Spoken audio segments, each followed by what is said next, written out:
take that thing and put it in here. Oh, don't do that. Don't move.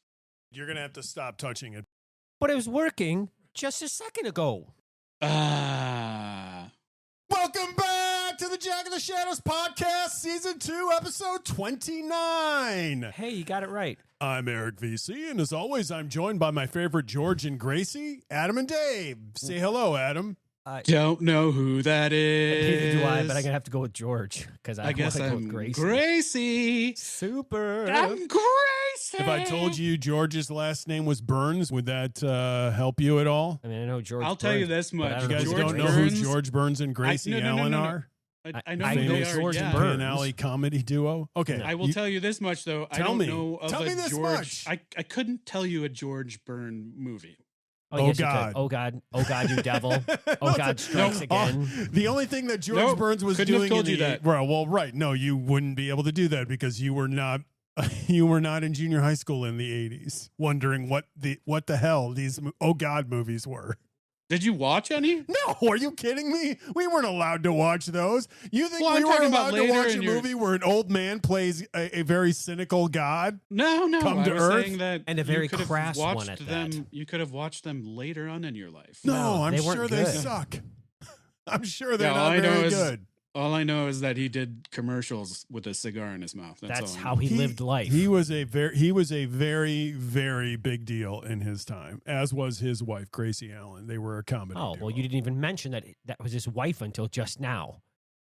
So there you go. Now we've all, including the podcast, because half of our listeners probably don't know this either. I'm glad I'm Gracie because I actually know some of that individual's work. For now, for the rest Gracie of this podcast, Allen? Adam, you got to talk like a Gracie. I don't know Well, if she George sounds Burns like is the easy Not one to voice talk about. Gracie. Gracie Allen just sounds like this. Not you. that. Okay. You're sounding like Oh, Carol Oh, Channing George. Yeah. now. Jam tomorrow, jam yesterday. All right. So chapters 25 through 30 of Craziest Robert vibrato. Jordan's Winter's Heart. I'm pretty sure these are the shortest 6 chapters we've read to this point. I don't think there have been No, a I thought shorter there were 6 like 20 chapters. There might have been. One of these chapters was only 6 pages long. Okay. That was a So, what? Yes. Was that the last one? Yes. Yeah. Chapter 30 Yeah. was only 6 pages. Yeah. So it's kind of like a lead. Wait, how close are we to the end of this book? We're more than halfway through. We're over the Yeah, we're well over the midway point. My guess is we have two more episodes of the book left. Okay. So for this episode, Well, I'm excited for the next. we will begin with our view from Dragonmount, reviewing the plot of these 6 chapters so you know or recall what's going on here. And then we'll move on to our favorite moments of the chapters and what shook your Willow before getting crazy with our character conversations. First, we'll re-examine our morose hero and get Randy. Wild. Then we'll move into the stressed out would-be Queen of Andor with Drear Elayne. Next, we'll return to our favorite ne'er-do-well and take into the mat. And we'll conclude, as always, with our Coplin of the week and who leveled up. Who did level up? Stick around and find out. So let's fly to the sun and hope our wings don't melt in our view from Dragonmount, It's like an Icarus reference. which It didn't make begins sense. with chapter 25, Bonds. What an ominous sounding name with the dragon glyph. Right, and Not behind stocks, it is also ominous. a baseball bat with a steroid needle in it. So chapter 25 returns to Farm Adding, where Rand and Min are having a visit with Cad Swain and Alana. Alana informs Rand that the Aes Sedai have bonded times. some of the Ashaman. Good times between Cad Swain and Rand. And no one. Cad No, Swain. but I and did no one. I did like the moment before she entered the room. It was quite cute. Cad Swain then leaves, taking Min with her, leaving Rand and Alana alone. Rand hasn't been around Alana in a long time. They have a heated Alana was conversation liking it. during Oh, you which like the Min moment, Adam. That's what you're referring Oh, to. yeah. Okay. Yeah. during which Rand asks Alana to She looked at release herself him. in the mirror and was like, Right. "Oh, this one I looks the haven't best." snuggled in just right yet. It's so good. Allow me to snuggle. She tries to pull a George on the sofa. Right. Exactly. Just extending her claws. Anyway, though, she's not in the room anymore. Alana is now in the room with Rand. Rand and didn't not even getting know Randy. that being freed from the warder bond was a possibility until Lan told him about what Moiraine and Myrelle had done to his bond. That was some So time ago. Rand Long time Rand ago. is now hoping that Alana will free him of her bond. Alana confesses that she offered to pass the bond to Cadsuane, Can you imagine? but Cadsuane rejected the What a notion confession. rightfully because she was upset that Alana was asking about passing around Rand's bond without even consulting with him. Good on Catswain. Yeah. That's about all you can say good on Catswain for, but yeah. Well, it's just further evidence that Alana has done a major wrong here with what she's done with bonding Rand without asking for his indeed. And yet permission. everyone just rolls with it and uses it to their own advantage. Well, it's done. the status quo now. Yeah. Yeah. Rand asks Alana why the Ashaman would want to be bonded. She tells him that that the Ashaman have all been bonded by different Aes Sedai, and Rand can't figure out why they would do that. Why Alana don't tells you him go part ask of their them? decision was related to the fear of returning to the Black Tower. You know that place Rand ignores. So apparently, Yeah, the is Black it Tower around is anymore? not copacetic anymore. Oh, it's Who around would've and, thought? and It's under just the hands of a Forsaken It's just a giant cesspool of evil now, with a few good which men Rand created. inside. Well, Well, with people theoretically. losing their powers, and now they can get them back. Yeah, So that's good. yeah. Well, for some of them. Alana then tells Rand that the rest of the captured Aes Sedai have sworn fealty to him, which surprises Rand.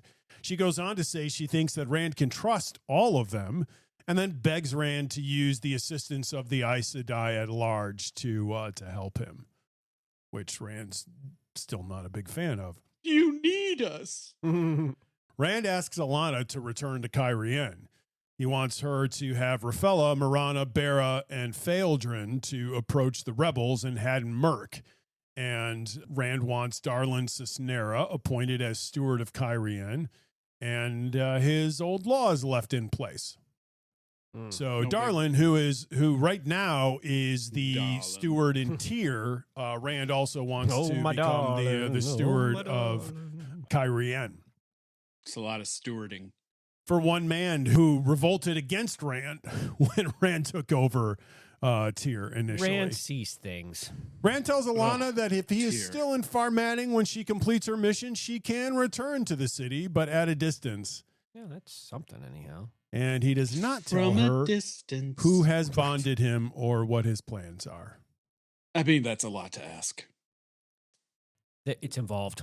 Well, he's still not really an Alana fan. No, As I you mean, can imagine. Nor should he ever be. Right. I don't know. She's a big Rand fan, though. She is. But we can get into that. We'll later. get into A that. Rand fan. The narrative then moves to Varen, who is also in Farmanning. It seems that in the past, she's broken a law here and has a Terrible. warrant issued for her arrest.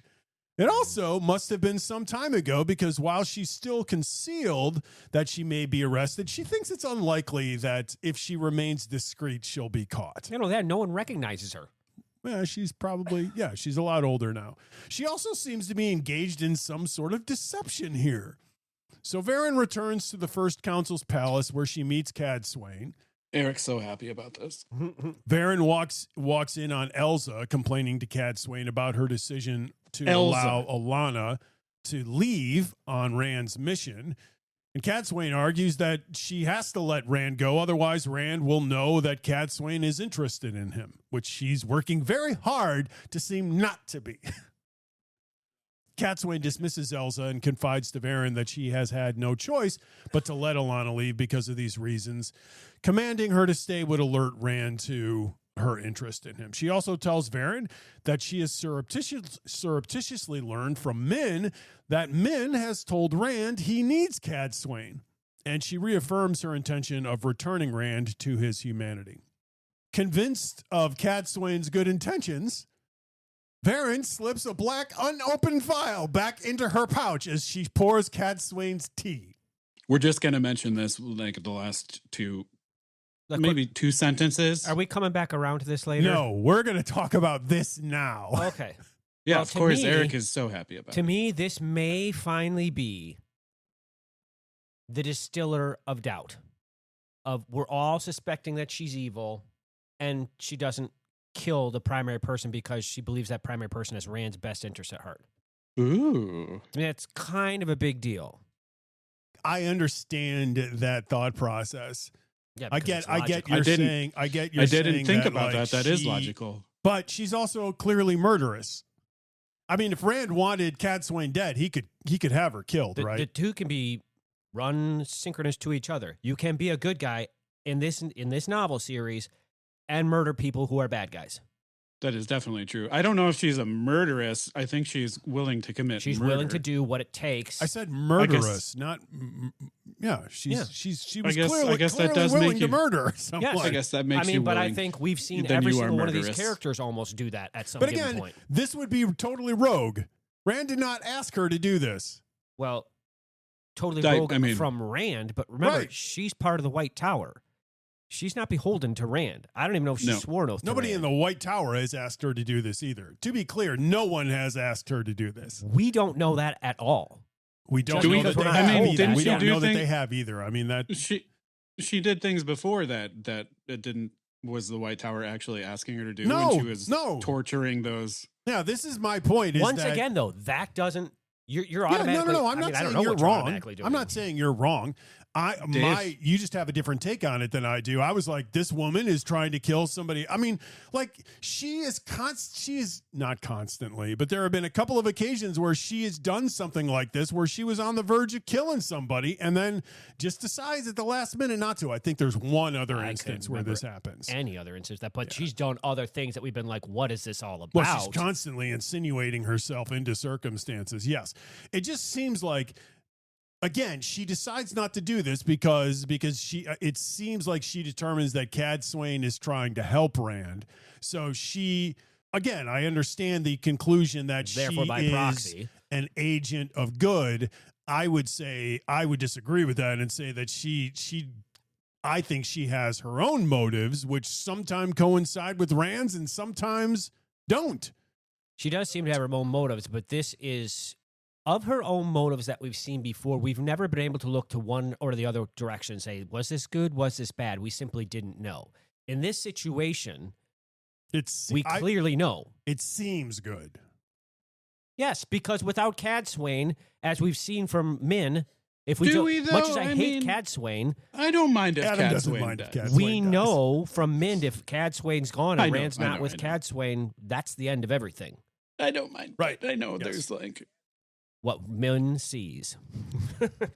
but the wheel. For me, Wills. it's just another data point of Varen out there doing So her own confusing. thing. Yeah, I think that's 100% and I agreeable. still don't know who she works for. Who does that's number fine. 2 I work understand for? that. I think we got a pretty clear glimpse here. I thought it was a bad thing initially, but Dave, you kind of brought me back around to being like to looking at it as a good move on her part. Whose orders Either are she? directives, Right? yeah. Is it just is it just her own? Does she have some divine Fine thing. plan that she's following, or because we've never once ever seen like Rand have a That does seem conversation like with it. her where he's directed her. When was the last conversation that they had? Rand and Varen. It's been a long time. The only time that I remember the two of them being together were in Andor before Rand was declared as the Dragon Reborn. I gotta believe that she has somehow been with Elayne and Egwene and Rand, but I can't You gotta recall when believe. that would have been. What is Was that song? she? I think she was there after Dumai's Wells. I feel like he's It's not seen her. easy. I feel like he's seen her since Dumai's Wells. Yeah, probably. It's been fleeting. Oh, Like Dumai's even when Wells. she's around Rand, she's not talking to him. been- She's talking been to a other while. people around him. Which takes us to chapter 26, Expectations with the Wheel of Time glyph. Elayne and Egwene have returned to Emmons Field and Teleron Riode. Egwene is saddened by the changes that prosperity has brought to the small That was town in me which last she was night. raised. There are a lot of large stone houses now, and many dirt streets have been paved with stone. Yes, she misses. People are she doing misses well the around days when here? she didn't live there anymore, and the people were still poor. What is this? She can go off and enrich Progress? herself and become the Amerlin seat, but God forbid the rest of the town the lives get any better. The two women have met here thinking it's a safe place to meet, thinking that nobody else would think that they would meet here. Upon leaving, we learned that Elayne has not told Egwene about Iran's multiple bondings. And before they depart, Egwene alludes to having heard a fearful rumor of the oaths Rand is having the Aes Sedai swear. Boy, there's a lot not being said here. Yeah. Secret. That's what happens when you become the boss. Not just the boss. It's like Elaine's keeping a tight it's like lip. the show Lost. Well, yeah, but right now in But these it's not moments, my they're secret to meeting as share. Aes Sedai. Elayne returns to her body and gets her day started. Her breakfast is different from Avienda's because she's pregnant. Elaine's pregnancy seems to have become public knowledge and the subject of general speculation. Yeah. She's deliberately fostering the most popular rumor that the sire of her unborn Done child knocked her is up. David Hanlon / Captain of the Guard Doylan Millar. Ugh. I'm She sure hopes you this do. rumor will cover the more volatile Eric truth doesn't wanna that hear she it, will though. give birth I to have the a child of question. the dragon reborn. Is this where the book jumps the shark? They're bringing a kid into this? We've already got what's his face. Is it going to ruin the rest of the series? Is it Right. just going to get boring? It's We've just already going to be got about what's the his child. face. So The big-eared boy, Ulver, Olger. whose The 10-year-old girlfriend The Sitzel is getting 10-year-old that married. acts I wanna like call he's him old 79 and 25 at this. I mean, Right. not really. I don't think Girl- that Sitzel, As a I don't think 10-year-old Sitzel has a considers girlfriend herself that's getting Ulver's married. girlfriend. I think she I did. think that's just an Ulver thing. Elayne meets with Halwyn Nori, who informs her that loans for her alum have been arranged and that the sewers have to be cleared of rats. Mm. He's followed by Renee Harfor, There's who has bats in the found belfry 9, and rats who's- in the sewer. who has found 9 spies so far. That's not good. Then Are- she are they meets rats? with They're Marililla, spies? who's been holding they're meetings with the spies. Borderland royalty in their encampments. Marililla estimates the Borderlanders to number about 2,000 and have at least 10 Aes Sedai. She then goes on to say that the rulers know of Elaine's involvement in Falma, and this seems to spur Elayne into action. So Elayne asks Marililla to immediately return to the Borderlanders and announce that she will meet them that day. And there's quite a few of them. Which takes us to chapter 27, to surprise queens and kings 200,000. with the white to be lion specific. glyph. 200. Give or take 5. Oh, I thought Eric said 2,000. 200? It's 200,000? I thought it was 2,000. No, there's 200,000 troops. Yeah, that makes a lot more sense. That makes a lot more sense. No, Literally it's 5. yeah. Yes. Are you saying give or take Or literally 5? 199,990. There might be 200,005. Give or take. Plus or minus 5. Okay, I mean, Look at Eric's face. whatever He's makes so you laugh. annoyed. It's so dumb. Despite It's the funny. protests of her coterie, Elayne proceeds with her plans to stuff. meet the It's good stuff. Borderlanders. She visits their One of camp, whose name is Jack. and they tell her they want to find Rand to know why the he has not Borderlands. visited the Borderlands. She suggests that they head towards Murundi to find him, and because of this, they figure out what she's planning, right? That she wants to use them to consolidate her hold on Andor, and which somewhere there's claptrap. they as agree well. to. And she departs without really laying out her full plans, and they don't tell her about the Aes Sedai that they have in camp or the true reason that they want to find Rand. So lots of deception going on amongst friends again. Upon arriving back at the palace, Halwyn Nori informs her that there are 4 small armies approaching from the east that will arrive in a week. When he first said this, like, A battle of 4 armies? Right. That's what I was thinking. That's 5 armies, though. Is that the people she just met with, or is this No. someone? I didn't think so. At first, I was like, wait a minute, I think this is someone else. Yes, this is another problem. Yeah. Just when she solves one, Right. she's a little boy in the Netherlands sticking his fingers into the Right. holes appearing. So Nori doesn't know who these armies belong to. Elayne has him begin buying all of the food, Every bit. and also wants him to announce to those who wish to leave that they have to do so now because the city is about to prepare for a siege. So if you want to leave Camelin, leave now. By the way, there's 4 armies approaching from the east, so don't go that way. So maybe don't go right. Go left. Chapter 28, News in a Cloth Sack with the harp glyph. So we join Matt in Ibu Dar, just as Tylan tells him she's leaving with Suroth. He rides with her and the Shan-Chan to the docks to see them off. While he's there, he notices Suldam searching ships and concludes he has to use Val and Luca for the rescue Sweet of Tesla, moment. Edicina, and Jolene. Because he's probably not going to sneak him out on one of those ships being searched by Suldam. No. Upon returning to the Tarazin Palace, Matt encounters Noel, who asks if he's up to anything and offers his services if he is. Matt has found Noel a place to stay, but doesn't trust him enough to let him in on his plans. And Noel says that.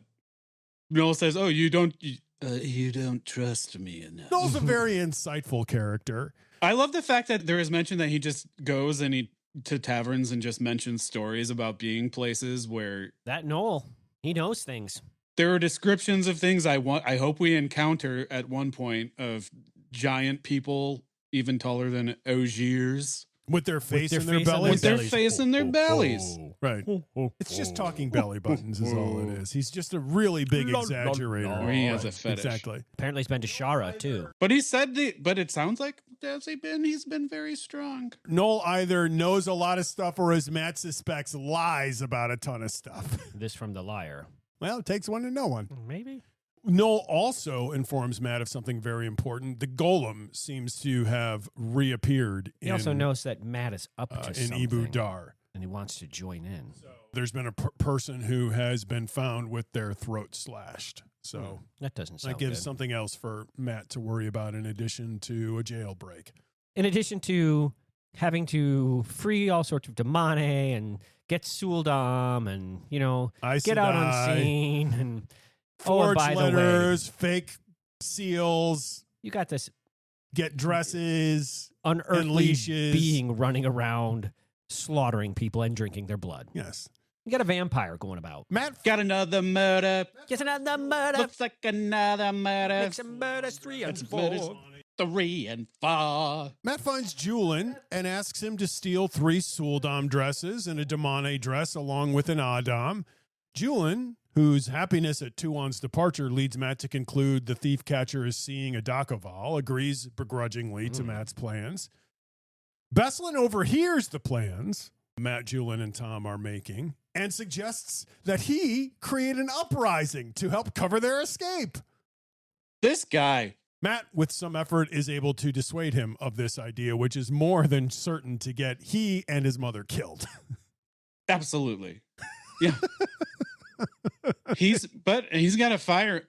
I just feel like he doesn't really understand what's going on. No, he's a young person who just wants to be in the action. Yeah, that's true. Yeah. That's Sure. all. Matt's just like And he's pretty good with a sword. Over the next few days, Matt does what he can to foster the idea that he's running away as a ruse to insulate Beslan from his treason. Tuon also keeps appearing out of the corner of his eye. Oh, gosh. Oh gosh. She's still got her eye on him. Julian is able to install himself as a servant, sweeping the stairs at the base of the Damane kennels, and learns when the Suldam come and go to visit the Damane. I love that Julian. no one pays attention to servants if they're doing work. They're They sweeping. could Yeah. literally be assassins and no one cares Hey. so long as they're cleaning. You got a broom? Seriously. Sweet. Check this Next out. time I need to sneak Sweet, in a sweet, palace, sweet, I sweet, know all sweet, I sweet. need is a broom to keep myself disguised. Rizal has learned that there are special orders and seals needed for transporting Damane out of the city, and the group determines to move at night with the proper forged orders. We also learn that Julian's Shan-Chan girlfriend's name is Thera. The golem strikes a few more times. Or, oh, yes. And the Seekers are told to stop the murdering spree. So the people of Ibu Dar ask for more patrols at night to protect themselves from this murder. Matt becomes concerned that about his jailbreak when Julian finally gives him the dresses and the leash he needs in a cloth sack. Hey, Way to how do you go, think- Julian. How do you think the hunt for the golem is going to go for those poor people? No kidding. The Seekers for Truth, those are some Oh, yeah. dangerous fellows. They Yeah, are. I wouldn't they're mind gonna seeing compete a with a couple of them golem. get picked off Neither by a would golem, I. actually. Chapter Notice 29. there's Another no plan more. with the Adam glyph. The chapter opens in the cellar of the Wandering Woman, where Matt tries to convince Jolene of his plan for escape. It's not going very well, as you can imagine. She's petulant. Jolene has finally found her Aes Sedai disagreement self. Oh, great. Satella Non chides Jolene for her timidity and then the tells smackdown Matt is she put plans down. to escape the city with him. Yeah. Okay. Matt, By the who way- was concerned about getting 2 women out of this city, now has 2 women and possibly a third in her family. Well, not the family. Well, we don't learn that until later. Like 10 sentences later, yes. Yeah, we learn a little bit later that Sital doesn't need to take her husband, and in fact, the man has already departed. Yeah. There's a With moment his when ships. there's a moment when Jolene thinks she recognizes Sital's voice, which Yeah. she probably does because Sital was once an Aes Sedai, as we know, or was once in the tower. As But we know. think about the age difference there, because Satala's supposed to be old, isn't she? And I don't know how old Jolene is. Well, I'm guessing that Jolene is also old. I mean, there's the only reason to stick this in there. I thought she was like 200. Give or take 5. Sital, I think, is one of these older women that has escaped notice. The Sital, What was she doing in the tower? she was studying to be an Aes Sedai. She's a runaway. For runaway. that long? Okay. She's another runaway. Sital suggests that they do a test run as the Suldam and Jolene as the Damane, and Jolene goes. So they test the Adam, and Jolene goes into spasms of pain. So that's not going to work. No. It seemed awful. And Matt's a little frustrated by this. So they need. Is this where the warders were there and they were patting her down, like massaging her? The warders are here. Yep. Yeah. And they're like, you're okay. right, yes. And so Matt now knows that they need real Suldam to sneak these women out. I love how this plan went from I'm going to get the Elephant Man to help me out to whatever is happening now. This plan goes through so many iterations. I know, it's crazy. Yeah, but that's the way things happen. So It's great. Hilarious I love it. hijinks. Yeah. So Matt takes the back door out of the inn, and as he crosses the square, he's stopped by Bail Domon. The smuggler seems happy to see Always him. happy to see him back. I know you. Always Remember happy to me? see him You back. gotta come in for a drink. I know you. You caused me to almost lose the only ship I had at the time. And Whitebridge. Right. Yeah. Yeah, I mean, And also helped me realize that one of my crewmen was a total butthole. Right. yes. Forgot about his butthole crewman. Who we haven't- watched die many books later in a far I distant haven't land. heard someone. Yeah. I've heard the word butthole a lot lately in my life, but I haven't heard someone called butthole for a long time. I like it. Okay. Well, that's what happens when you have a small boy. Yeah. Well, You hear the word yeah. butthole a lot. I don't know much about that. And Let then me I rephrase just that. say I don't it. know anything about that. Yeah. Let you just say what, Adam? I don't know where this is No, going, and I'm just not saying. sure. I was saying that I've also said it to him, and it's just not calling him a butthole. Sorry, Son, not calling him one. You're a butthole. I hate to tell you this, son, but But be Don't like, be a butthole. you're a bit of a butthole today. You're a bit of a Plus or how minus much 5 buttholery. The smuggler seems happy to see Matt and takes him back to the wandering woman under the guise of getting drinks. Instead, he cornholes Matt into visiting with Egionin. Nicely done. cornholes. Nicely done. Well, in reference to the Cornholes. butthole conversations. I know. I think Eric wrote that before. No, I cornholes. absolutely did. Oh. That's called riffing, Adam. Yeah. He's riffing. He's just skipping and That's scatting. right. Beeping popping. Egionin asks for Matt's help Goulet. crewing a ship. She also asks him to bring Tom and Julian into it, as she could use some more people who know their way around trouble.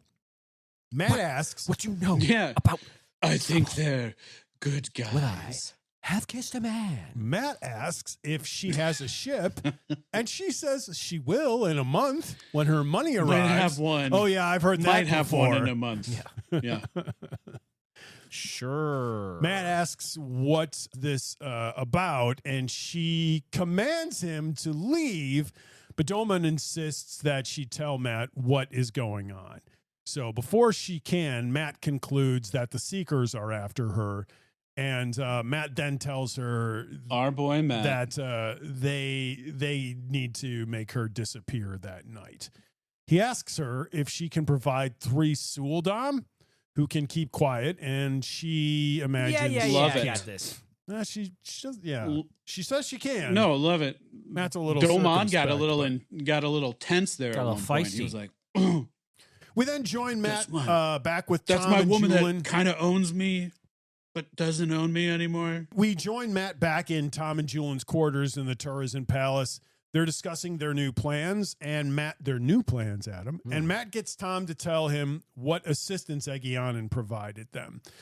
They've determined to leave the following night, which takes us to our last chapter, Cold Flat Raindrops, with Drip, the drop, dice glare. drop.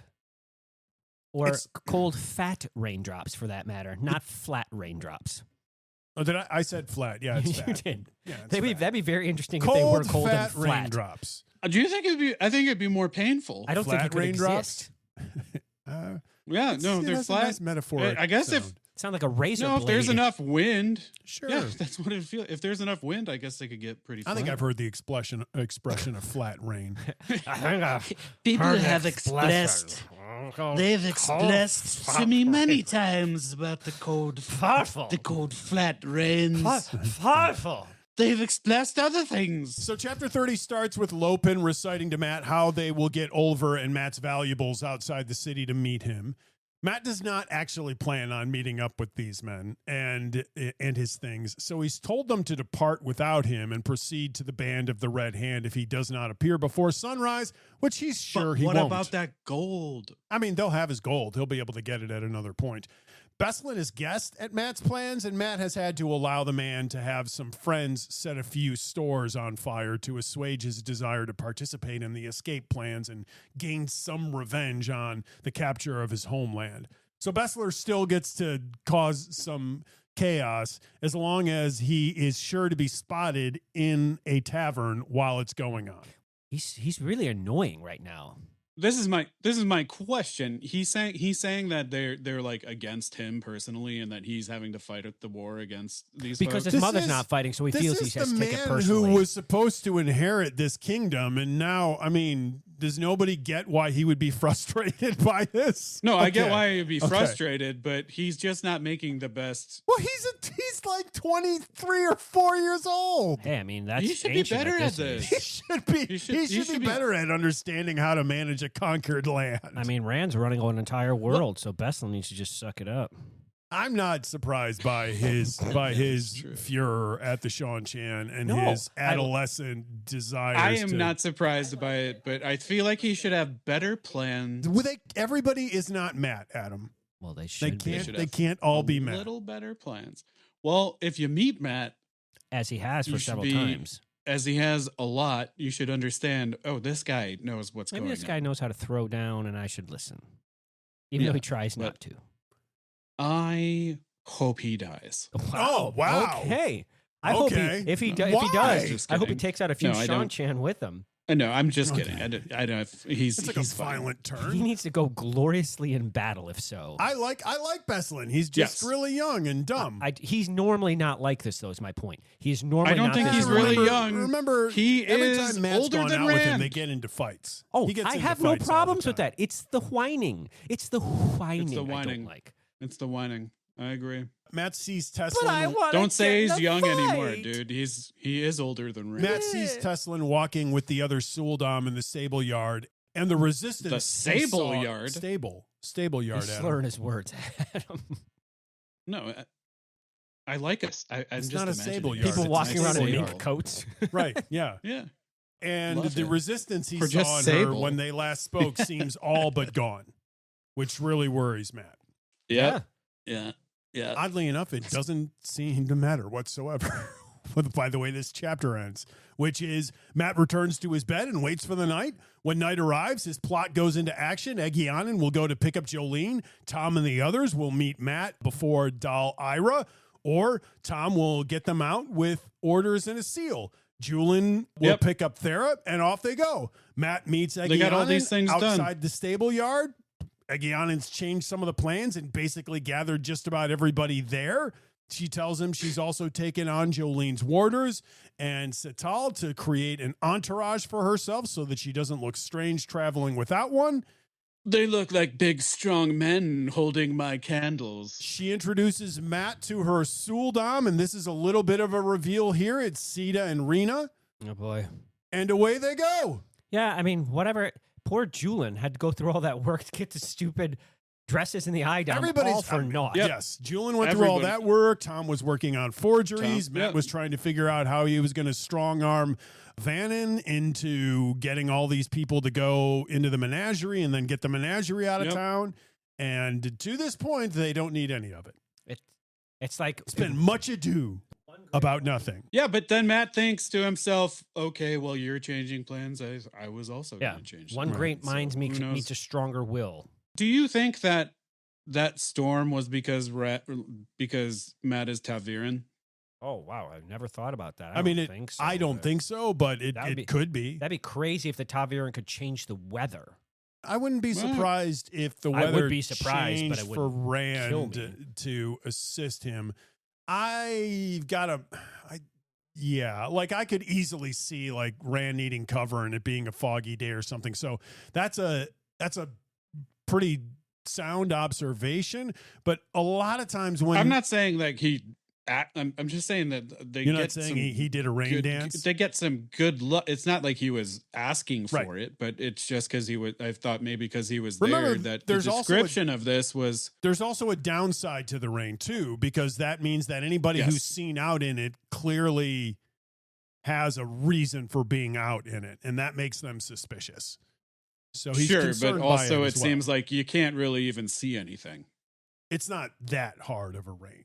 It is. It's mentioned that like when Matt walked back into the house, when he walked back into the building from outside, that when he was back in the building, he couldn't see anything outside because it was so dark and the rain was so powerful. Dark. Yes. Matt's still concerned about them being seen. You're right. The rain does offer them cover, but should somebody see them, they're going to be questioned. Except there's a big wagon being taken around by two dudes in the front just carrying lanterns, so that would be pretty obvious. Yep. What shook your willow, Adam? I'm going to go on record, put this down as probably the dumbest thing that's ever shaken my willow. You did say someone's nose once, Adam, to be clear. No, that was my... Or that was your someone's Coplin. nose was the... No, I think it was... my favorite part. That would be your willow. No, I think the nose leveled up. No, I think the nose leveled up. Fairly certain that's not true, but I could be wrong. I mean, I don't know. My willow is the fact that there was so much attention drawn to these stools that Matt was, because people were sitting around with Julian and Tom were sitting around trying to make these plans, and they were taking up the bed. And then Matt it was mentioned like 3 times. Oh my gosh, I have to sit on this stool again. My hip. Oh, the backless stools. Right. My hip, my leg. So it was mentioned there in those conversations, and then it was mentioned later. It was just these mentionings of the stool, just to be like, by the way, Matt's leg sucks right now. You know what's funny about you saying that is I almost for my willow picked the amount of people showing their teeth but not smiling. Oh, there's quite a few references of that, so I almost picked something completely arbitrary like that. Avienda did that. Matt did it. Someone else did it. Matt's hip is a major character in these 6 chapters. It is. It's getting better a lot. It's getting better. It does seem from riding the horse. Who knows in this rain? Right, maybe he's just an old man that can predict the rain because of his arthritic hip. Well, he does have many wars. He does have many wars to choose from to say it reminds him of it. Yes.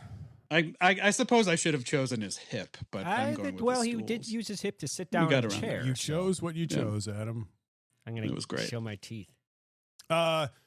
Mine was in chapter 27, Marilla's retort to Tenobia's suggestion of the divided tower, which clearly is going to be a sore spot for the Aes Sedai. From the book, the world seldom knows what it thinks it knows, Marilla said in a voice that seemed to lower the temperature in the tent. The tiny woman who ran when Elayne ordered her and squeaked when the Windfinders looked at her sat upright and faced Tenobia as an Aes Sedai. Her smooth face is frosty as her tone. The affairs of the tower are for initiates to know, Tenobia. If you want to learn, ask to have your name written in the novice book, and in 20 years, you might learn a little. So take that. And put it on your pipe and smoke it. Yeah. It was a lot.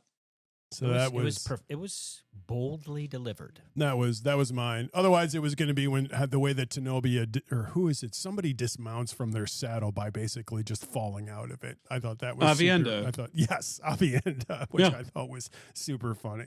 Yeah, I mean, that would be me. And then I'd get kicked by the horse. Be like, get off me. So take that, Tenobia. Take it. Tenobes. Dave, what was yours? Mine was Lopum and Naren. Naren and Lopum. It sounds like a horse's gait. It sounds like a comedy duo. Does. And it is. It also sounds like that with the yo-yos. They crack me up. They're so I love them. morose and what was the word? Funereal. Like, they're just, and yet Matt seems to think these guys are just going to disappear. No way. These guys are. That's like they are so devoted to Matt. Yeah, like, they'll find him. I hope they I don't love disappear. it. They're so yes, and they're going to show up, and Matt's going to be like, "I thought you guys were going to leave," and they're going to be like, "Who "But would you Matt, cast these guys as if you were casting my that? life." If you were casting them in the show?" C-3PO. Well, yes. I mean, that's something along those lines. But who would it be? Like, what actors would you use? My first thought was like Laurel and Hardy, but they don't quite have.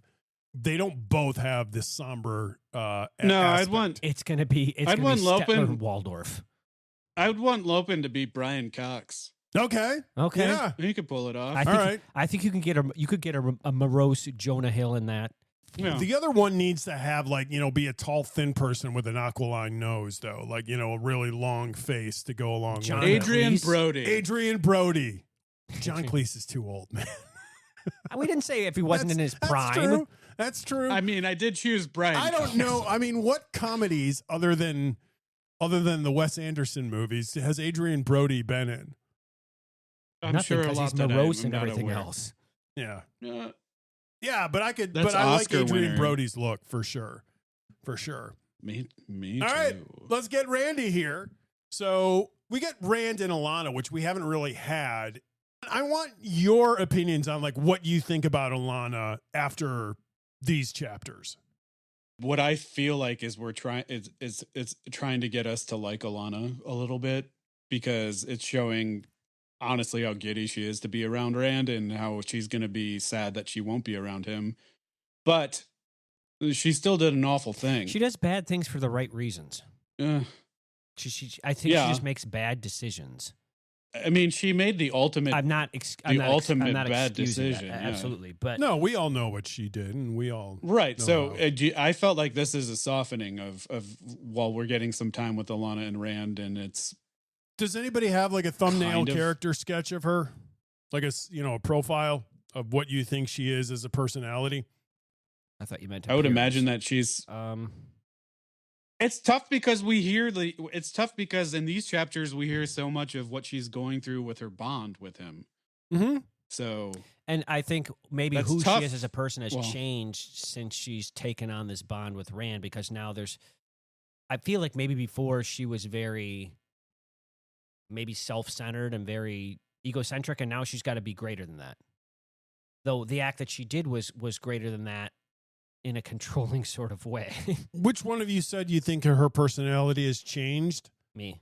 So I would agree that I think her personality changed when her warder died, which happens very Way early early. on in this story. We didn't really know her much before that. We did not know her before that. But what we do know is since that time, she has been incredibly emotional. I would say manic depressive and makes rash you just decisions felt her because of it. crying. Well, she's crying all the time. And at first we were supposed to feel that that's just what happens when your warder dies, because we've had numerous stories about how affecting that is for these Aes Sedai and how It'd take years traumatic. if you could even get over it. Yeah, exactly. And so I think we were to understand her emotions as being a result of that. But then, she's also made some really bad decisions because of those emotions. Is she a grandiose romantic? I guess she is a green. She is. I mean, she could have multiple warders, which she does, and we know that the greens do. But she just seems to be somebody who goes back and forth between these extremes as opposed to having any sort of equanimity at all. And why do we go to such extremes? Darling, I don't know. I think these chapters are designed to soften our opinion of her. But I also feel like we just see another extreme side of her personality where she's super needy and giddy to, not giddy, because she doesn't act giddy. Rand only feels the joy through the bond. I don't think that's an off description. I think she's... I don't think that is an off. I think that's what I think you're on borderline she's there. Feeling that through... She's feeling that through the bond. She's really happy to be around him. But that's not really... I mean, that's what she did to herself. It is, but I don't think... I don't feel bad that she's doing. I actually think that's probably a good thing.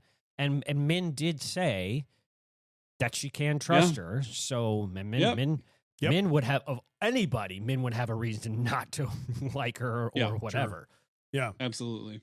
I don't know. So she's going to go off. Where's she headed to now? Carian, and then potentially back again. There and potentially back again. But who is she traveling to Carian with? Nobody. Just herself. Okay. I mean, she's going to go there by gateway. She's not really traveling. She's capital T well, I mean, traveling. That is the ultimate way to travel. Mm-hmm. Oh yeah. Yeah. Just described her. She just learned how to do that. Right. Yeah. I mean, so she's going to get there relatively quickly. It's more, so it's not like she's going to have a lot of alone time, traveling there. Yeah. It's what I'm saying. No, absolutely not. And it's really weird that that Rand is just getting this information and is kind of glossed over, and he's just thinking, you learned that from Cadsuane? How on earth did Cadsuane understand how to do that? So he is aware that she can do that and doesn't know how she learned it. Yeah. And she's kind of a big deal. I would just assume if there were any kind of capital T talent out there that Cadsuane would have it or have learned it. True. With the capital T that rhymes with P. Stands for poo. I'm surprised that Rand is surprised by this, but... Well, if he's surprised by it, he should try to get down to the nitty-gritty of it right away. Why? I don't know. It's a huge deal that they can just be zip-zopping around. Yeah, but he can't undo it. It is the way things are now, so... He's got other things on his mind. He's going to have to learn to deal with the fact that she can appear out of thin air at any moment.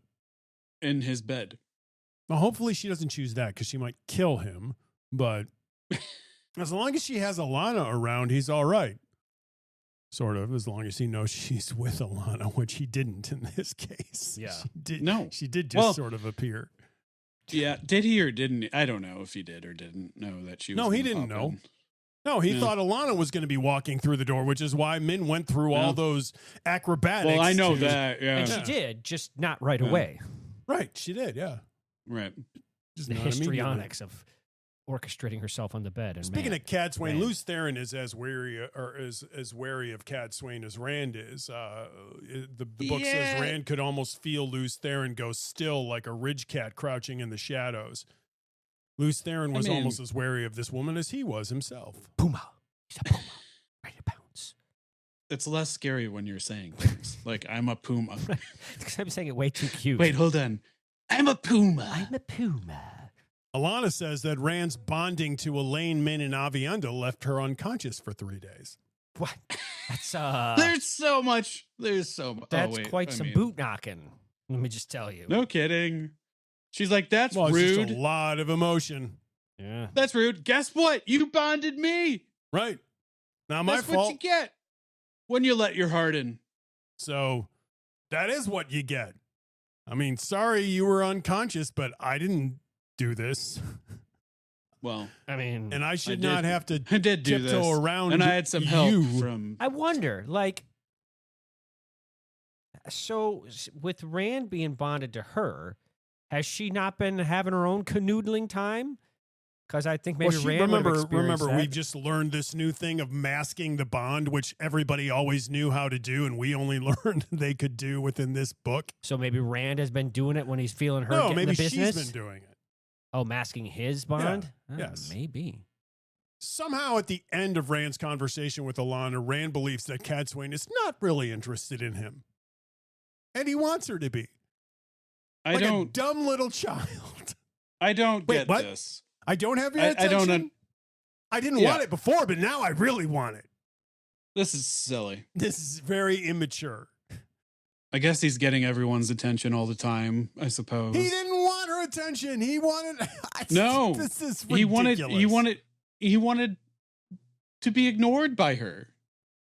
Yes, he wanted her to go away. Yeah, I don't like this. I mean, she's achieved I don't what understand. she wanted to.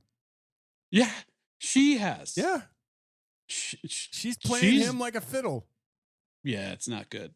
Don't like We it. diddly diddly diddly diddly diddly diddly diddly dee. That was an interesting fiddle.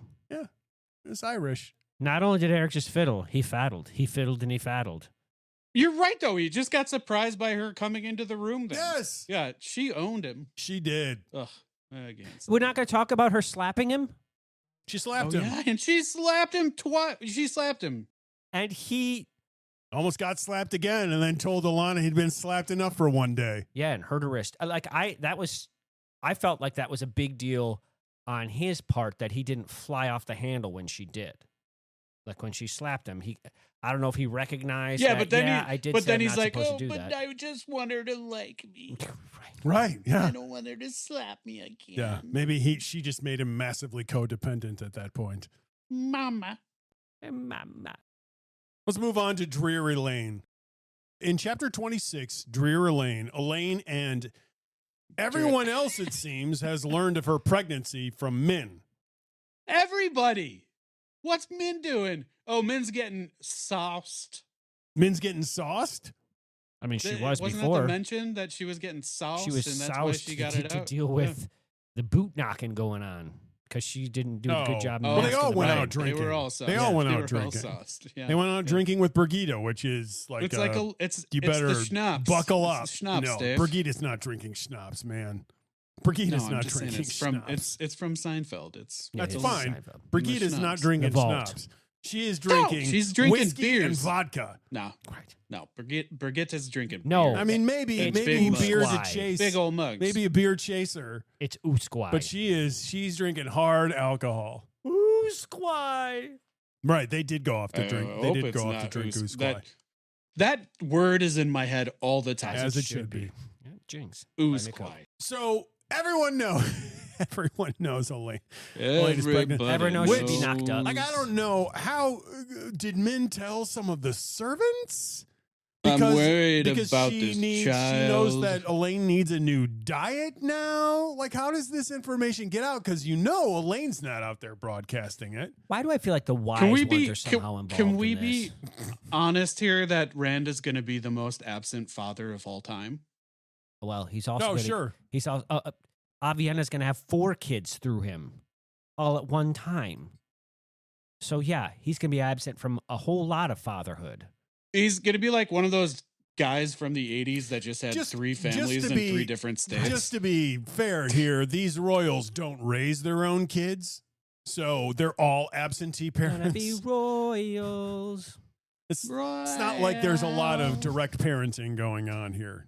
Okay, that aside, Adam's point remains. I mean, it's because he's the guy's. I'm worried. I've got a wedding to plan. Yeah. Murder. My dad and quite is frankly, I'm honestly swamped. insane. Yeah. And the most powerful being that we know of. Sure. Yeah. Bad times ahead. For But this child. I think we got another example. Oh, we didn't. We're talking about Elaine and Rand. I'll kind of touch on this thing with Rand once again. I think we got another viewpoint of Luz Theron and Rand of yet another example that Luz Theron is a separate thing, proving that he's not really crazy. Like the whole flute playing and flute playing and drawing, the drawing, like all these things he knew how to do independent of Rand. That's not going crazy. That's someone else. Rand is also aware that like these are things that he's learned That's called through bonding. somebody else's knowledge, right? Yeah. He's also bonded to this guy. Yes. Elayne is using Doylan Millar's, As a patsy. the rumor of his being the father of her child, as a way to protect the child. Yeah. Some good machination there. While at the same time, this man is no longer in her good graces. It never was. Well, she did appoint him captain of the guard, so she clearly, for a moment, thought that, he was worth the position. Oh, I thought you meant because he's the devil. So it's kind of like in her quote unquote good graces, not quote unquote in her own good graces. She doesn't like him anymore at all. I don't know how much she really did to begin with. I mean, at first she thought he was saving her until she found out who he was. And then that went down the window because with him came along his reputation.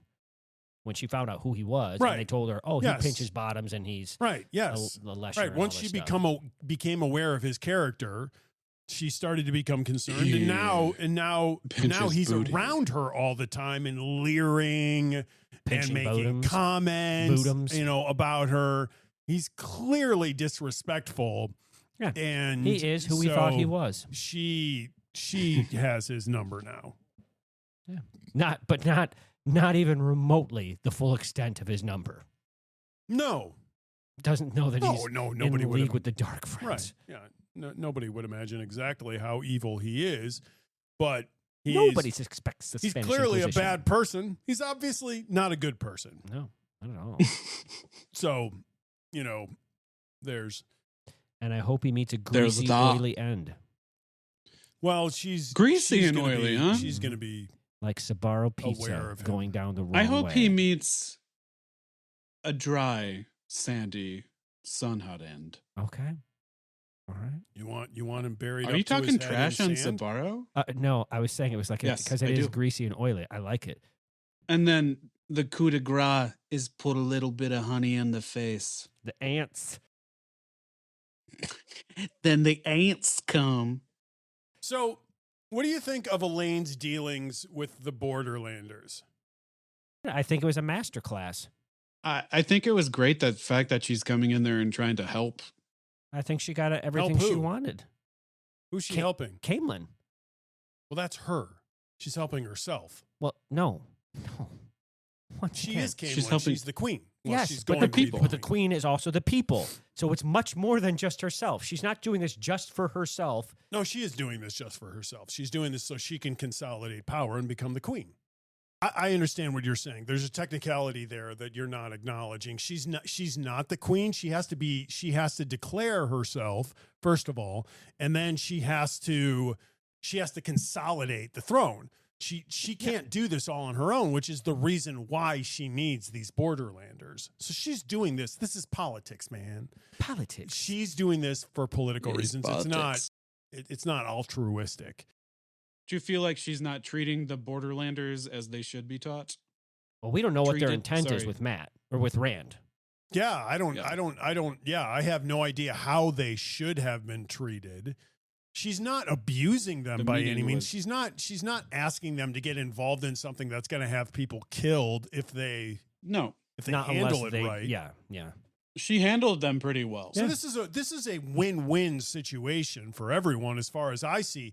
The thing that leads me to asking the question is, this whole thing was proposed as being like, okay, like this is a moment. It probably could go badly, but there's a slight chance that she could pull this off. And I never once Yeah. felt like she was in danger. The whole thing felt relatively No. risk-free to me. If she would have had, if she would have went in there and actually had some tea or drunk that whatever wine that was poured out for her Mhm. that Avienda looked at, maybe something bad would have happened then. Well, Avienda was looking at that because she's pregnant. She's not supposed to be drinking alcohol. That's what that moment was. Oh, that's what that was. Yeah. I thought it would just be poison. Yeah, it's just another pregnancy thing. They kept using the. Oh my god! I know. It was a The little pregnancy annoying. stuff, and then the mention of what women are like from a man's perspective in these chapters was just even more so, Jordan. Even more so than it has been in the past. It was so obnoxious. I think in these 6 chapters, we did get reference to the fact that all women are gossips and all men are gossips. Well, that's always been the thing. Right. So That's always been the case. he's at least fair and balanced with that character trait. The leading up to this meeting was another meeting like the one that Egwene had on the ice with. It is the same group, isn't it? Yeah. Okay. Thank you. That's what I thought. So that was more fraught with peril, and I could see the danger there. This particular meeting, I did not think was all that dangerous. It might be because of that earlier meeting, and because she is Aes Sedai, and because they already had a meeting with the renegade Aes Sedai. So maybe I don't know. That way was paved. Also, I could have just read it differently than you guys did. One of them, that little skinny lady, she seems pretty scary. The leader, Tenobia. Yeah, Tenobia. And she's tiny, and she is a firebrand. Yeah.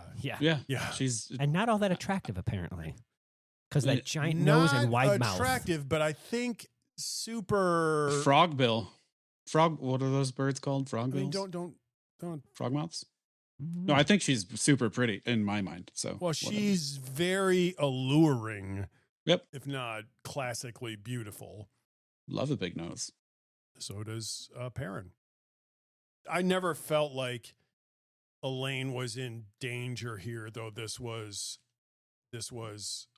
approached as if it was incredibly perilous, and it just didn't. No, I didn't. And also, it went pretty fast. It did, which they all actually comment on. The narrative comments on how direct these two groups are. These usually take 3 months to do. Yes. So you have to have donut parties. Who doesn't love a good donut? Foie gras. I mean, I don't know about foie gras, but I like a good donut. I do too. I also love foie gras, but salty. Can't eat it. Let's move on to the rogue. Taken to the mat. Oh, Dave. Dumbass. Here's where you shine, my boy. So, here's where you shine. Adam, you didn't. Do stubbiest, what do you say? There you go. Skippity zoobop. Do stubbiest, does wrist days to me right. So, Adam, I'm getting the sense that you're not at this point feeling like Noel is becoming an important character. I don't think so. I mean, in terms of you have to remind me again who Noel is, yes. I mean, in terms of the fact that I don't remember who he is, I don't think he's that big of a deal.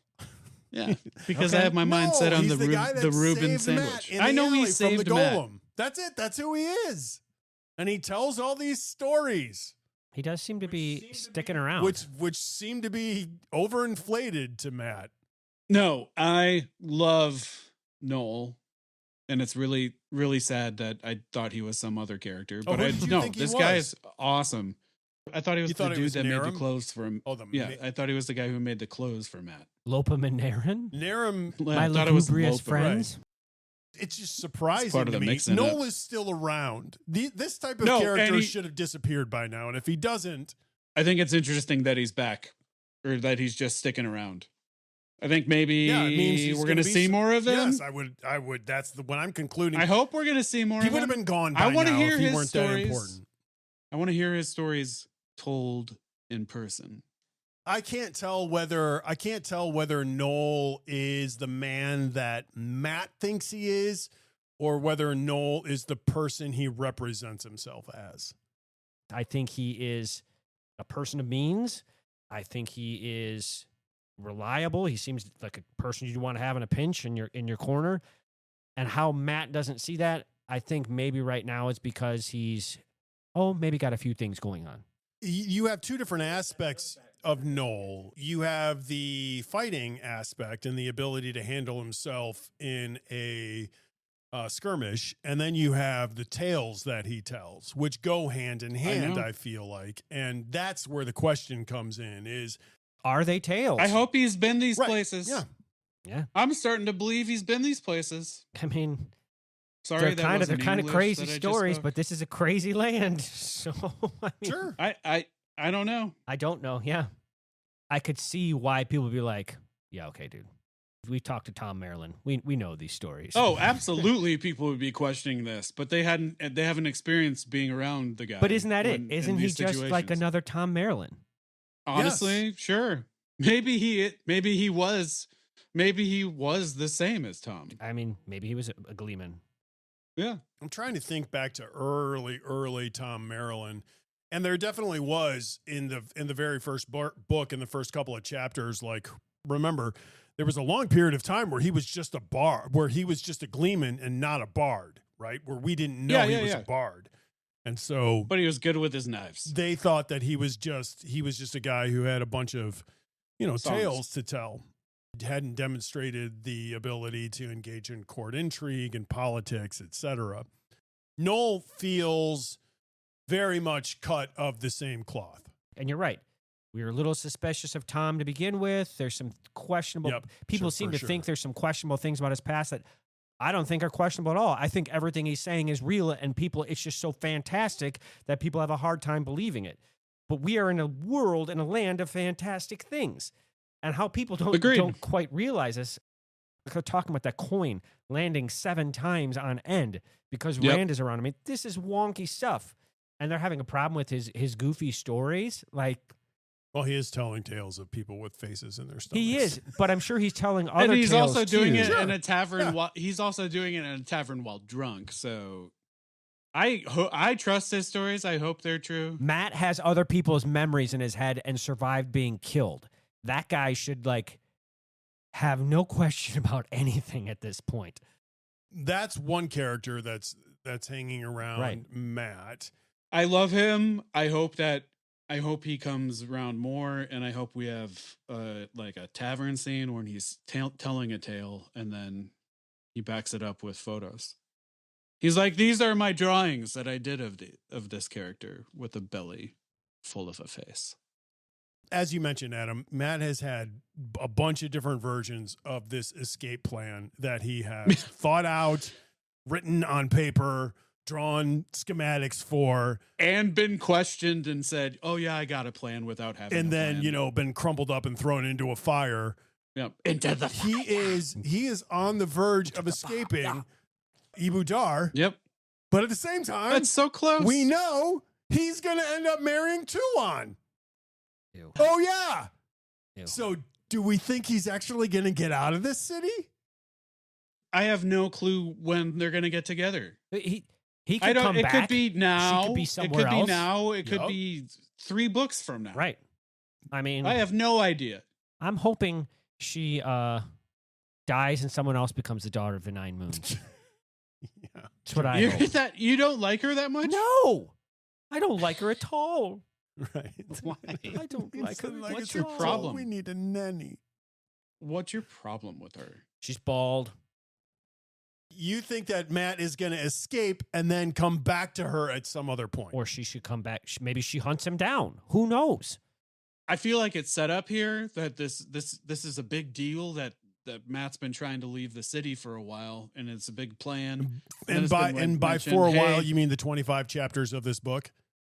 Yes. Okay. And then it's just been mentioned, hey, my slave mistress that just rules my life is just gone for a week or 2. Now I'm finally here. I can make these plans. It seems like it's leading up to a big deal. So I don't know. It seems like that it is probably going to be coming to fruition. Nothing in your mind went, oh, that's right. He's got to end up with this woman. What are the chances that he actually separates from her at this point? Not high, but also someone could fall off a boat. All sorts of things could happen. Someone could fall off a horse. Just because he escapes doesn't mean he's not going to run into this woman, or just because he doesn't escape doesn't mean she's going to be there when he returns, or all sorts of things. At this point, she's not even back in town. So yes, back she is in town. Or no, she's been here. She's been here the whole time. Suroth is the only one who's left. She's still Yeah, there.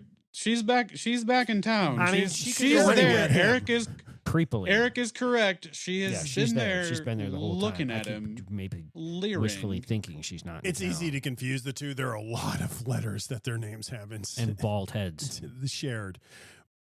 I am still waiting for this plan to fall apart. Eric, I'll tell you this much: you are right in the way that it was brought up. It's just presented. This plan is starting at one place and then constantly just being changed. So yeah, Not only that, but there are. I don't think it's gonna pan out. There are contingencies for these other people to escape. Okay, and Matt still to be stuck there. Yeah. So I'm not going to believe it until I see it, I guess, is my take on Matt's situation vis-a-vis 2-on.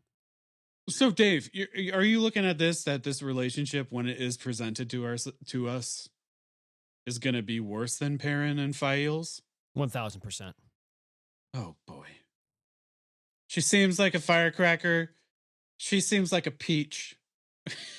Just kidding. She wants to own people. But I was hoping for good things between these two. Okay. Well, that could still, if that's your take on it, that's your take on it. Matt needs someone feisty. That makes sense. What is your opinion of 2-on as a person?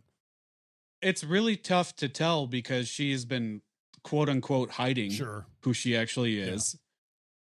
Do you think that person's going to be any better than her yet. What she is so far that we've gotten?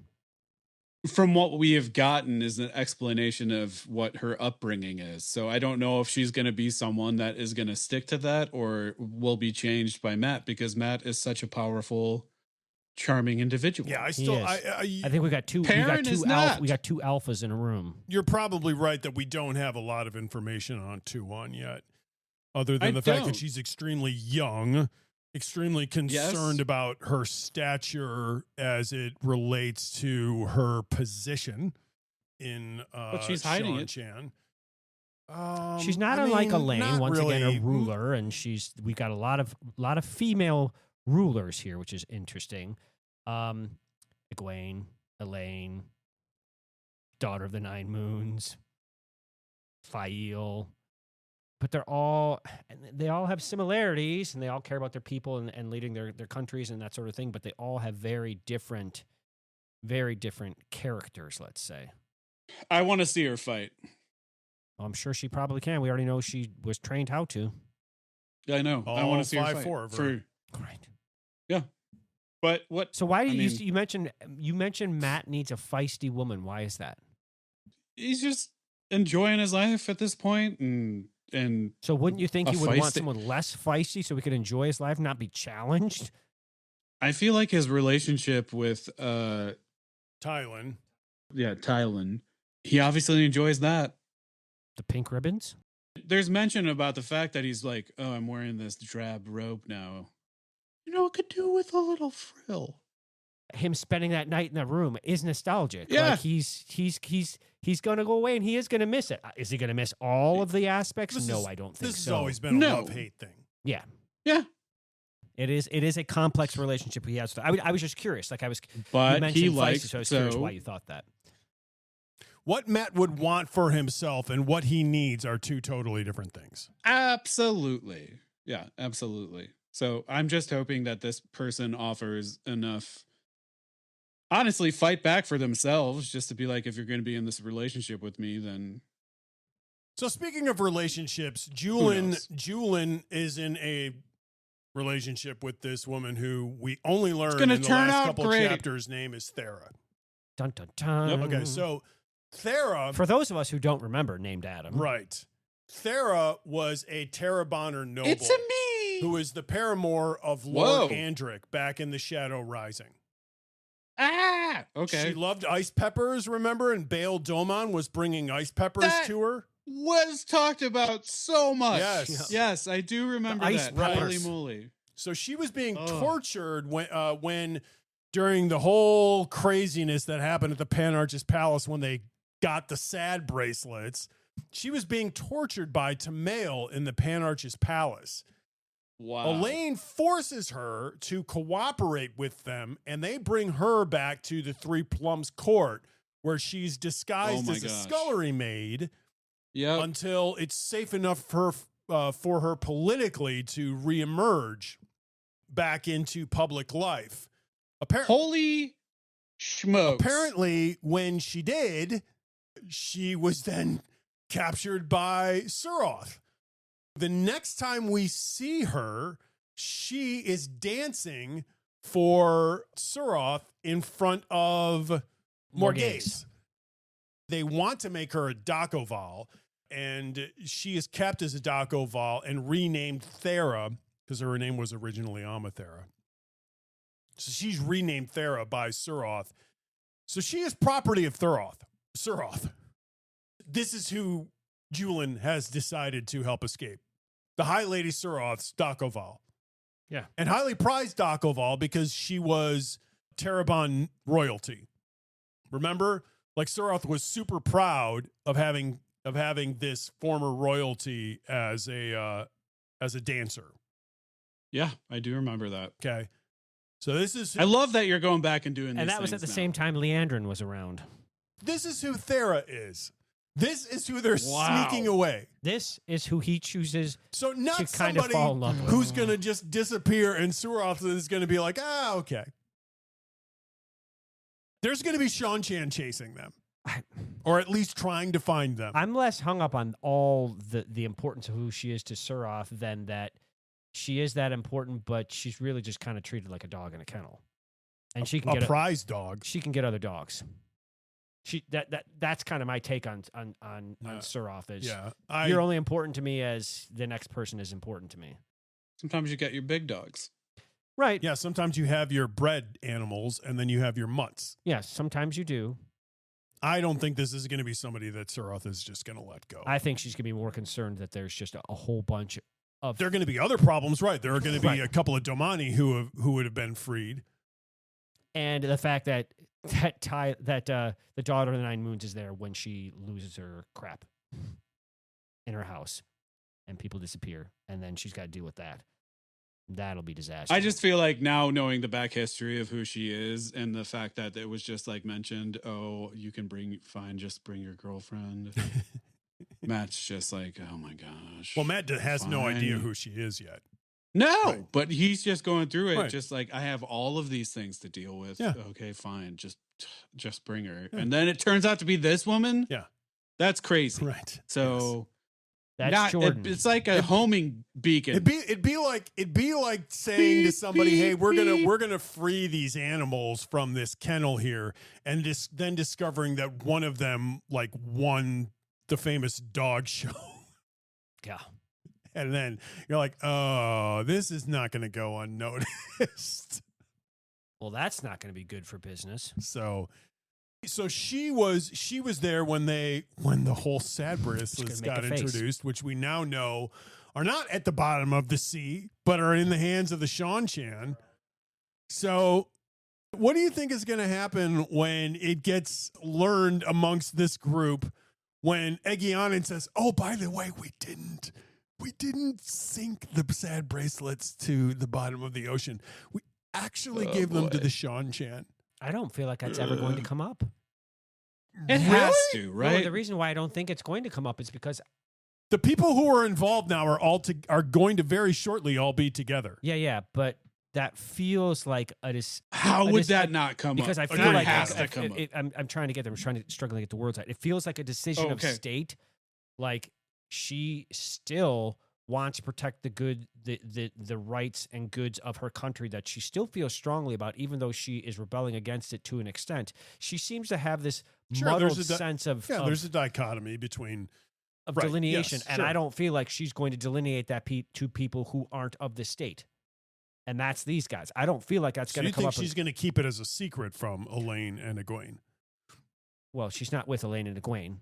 No, but I think we're headed there. She's we? with Tom, who knows those Tom's two women not been- and was there during this incident. He hasn't been with them in a long. He hasn't been with those girls in a long time. But he was there. He was there when they were in Falma. Where he was. I this think we're relying on it. Terabon. We're looking at to rely on a specific set of circumstances for that information to come out. I'm less concerned about that coming out than I am concerned about the fact that those things are out there. To me, that's a much bigger conversation piece. Is the fact that those things are out there, and not only are those things out there, we keep hearing about them more and more as we keep reading. This is not being brought up by chance. No, we're headed. Yeah, we're it's gaining critical mass. That's gonna be. That is going to be because these people are like, oh man, that was a major problem, and we dodged solved that it. bullet. Yeah, And when they No, you find didn't. out they didn't, That is gonna suck for them. I have no doubt they're gonna find out they didn't. I just don't know if it's gonna come through the conversation of Egianan and Doman being in this they're the only ones situation. Who know. No, I think they handed them over. Remember, they didn't chuck them over the sea. They handed them over to other people. Yeah. Who was the other people they handed them over to? They handed him over to Suroth. Suroth, right. We could have a confrontation with Suroth. We could have a confrontation with what's-her-face. You think they're going to get used, and Yes. that's how they find out. That's and what I think think, that probably prior to them being used. Otherwise, it's just a much better plot line to have it kind of revealed to them at a moment that they're not expecting versus it being used against them. That's a little bit easier.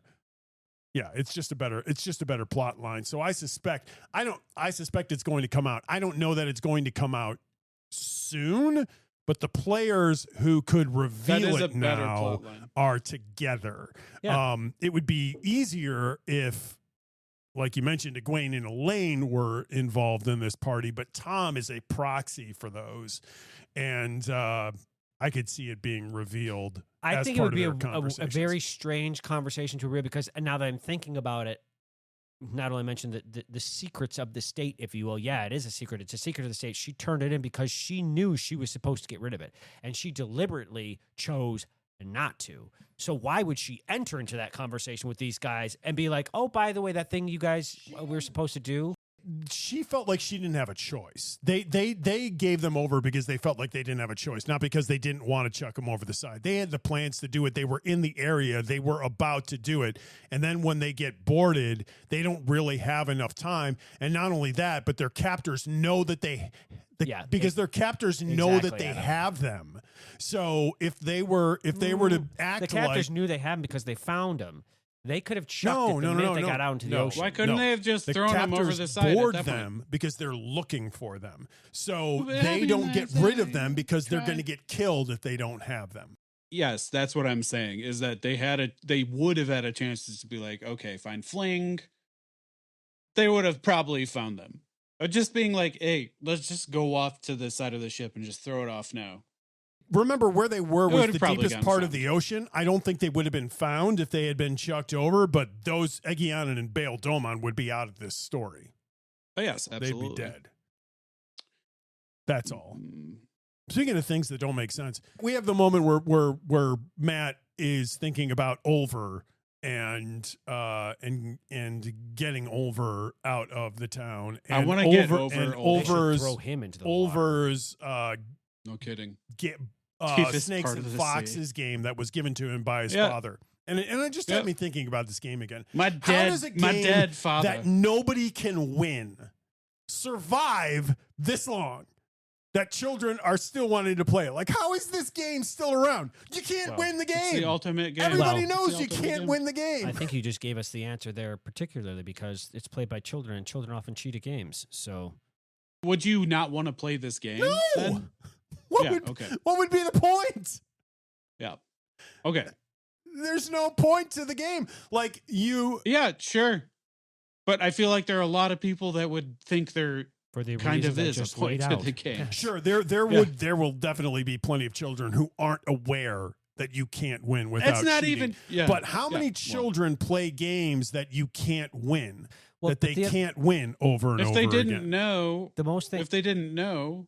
The other thing about most children is their fantastical sense of imagination and adventure, and I remember being a child and you told me I can't do something, well, I'm going to do it. This isn't even necessarily like remember also these gonna kids just are throw it also out playing here. these games with each other. Like they're not most of them aren't playing them against adults. They're playing them against each other.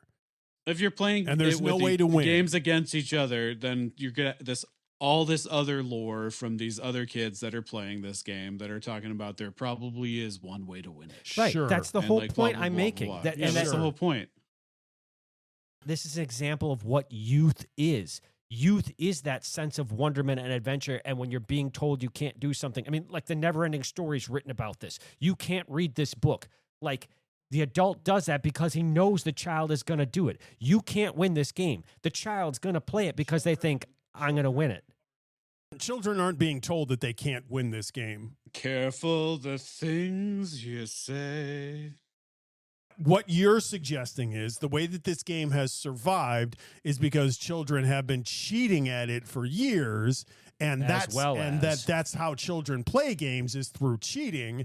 And so the fact that you can't actually win the game by following the rules isn't a problem for children. That's only part of it. The other part of it being the sense of wonderment and enjoyment and being told something and thinking, I'm going to be Again, one. I don't think children are being presented the game by adults who go, here's a game that you can't win, child. They might. No. It would be very hard to create I guess it wouldn't be that hard. Never mind. No. To create a game you can't win. No, it'd be super easy. They had some Nintendo. Yeah, it would be games very that were easy. like that. No, I'm just thinking about. All I'm doing is thinking about solitaire. You could just pull out one card. There you go. Who I was guess your you could Coplin still of the week? Dave. This was really difficult because there's so many people in these chapters that I absolutely do not like. I had to choose from the Golem. I feel the same way. I had Tylan. I had a lot of annoying people, but ultimately, I buckled down and I went with Cat Swain. Yep. Because I get that. Why?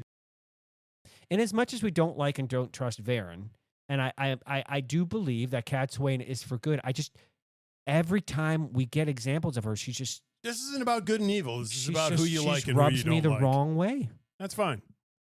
You don't like Cat Swain. I don't particularly like Cat Swain either. I don't think Adam is a big fan. All right, mine is Varen. I'm not a big fan of people out there with their own plots and schemes. I get that Cat Swain Like presents Rand. herself as a no. Rand is the one person whose plots and schemes I'm okay with in this story, Right, because that's what I'm he's saying. It doesn't the make one. sense. But while I get that this whole thing represented that, hey, Varen made a good decision, and it is a good decision, I still don't like the fact that she was willing to just kill this woman on her own for reasons we still don't understand. So Varen is definitely mine. Well, I can interrupt you here to say I can't remember the name of this woman, the one that showed up in the wagon at the end. The one that showed up in the wagon at the end. In the wagon at the end, I had her being pulled by the two horsemen that were men. Eggianen? Yeah. Oh. Bail Doman's girlfriend. Yeah, Bail Doman's Of the girlfriend, blood. Eggianen. She just changes the green. plans at the end. Okay. It's really annoying.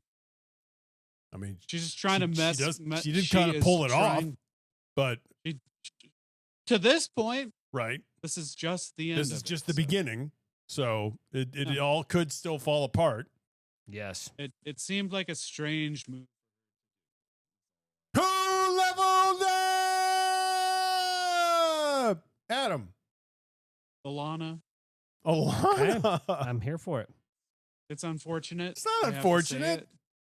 It's kind of great, but it's really sad, especially with what you were talking about before. I know she's been going through a lot, but We like her. We it's like nice her over to these see, 6 chapters. It's nice. We yeah, start it's to nice warm to up see to her Alana. personality. Yeah, she's turning the page, as they say. We actually get to see her as a person rather than a feeling in Rand. So It's a fair point. Mine is Cat Swain. Okay. oh, I think for a very long time she seemed to be very close to the vest with what her intentions were. I think it was highly suspect when she said that all she was interested in was returning Rand to some sense of his humanity. And I think I think it took a long time to get to the point where we actually saw any evidence of that. And now I think she did say even laughing. yes, I think we're actually seeing evidence of that. I think she's insisted on this with a couple of different people, and I think we're getting closer to her actually assisting Rand in the way that she wants. I think we've still probably got several incidents of her doing things her own way that are frustrating. So I don't think by any means we're done being aggravated with her, but she is definitely leveling up in my estimation.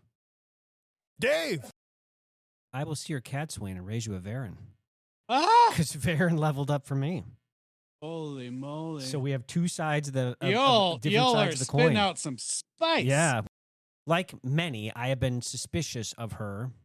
And I did feel like I got something good here out of her. I got something finally to me that was more leaning one way than she ever has. Distinctly.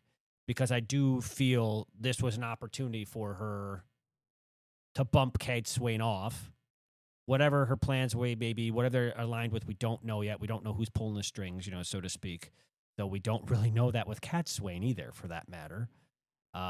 So Cat Swain's just like Varen, actually. She's got her own agenda. We don't know who's setting that agenda. And we suspect it's probably just both of these individuals setting their own agendas for right or wrong. They're both sisters. They're both kind of in and out, rogue, doing their own thing. I agree with Eric. We got a good example of Cat Swain here. Like, we got a little more detail behind her motives, and we didn't get the detail behind the motives of Varen, but we got the detail of maybe she's not as bad as we think she is, if that makes sense. So that wraps up chapters 25 to 30 of A Winter's Heart. Join us for episode 29 when we cover chapters 31 through 36. Until then, may you rest in the Creator's hand. May you know good hunting, young bull, and she's to give you many cups. Dovande Setovius again.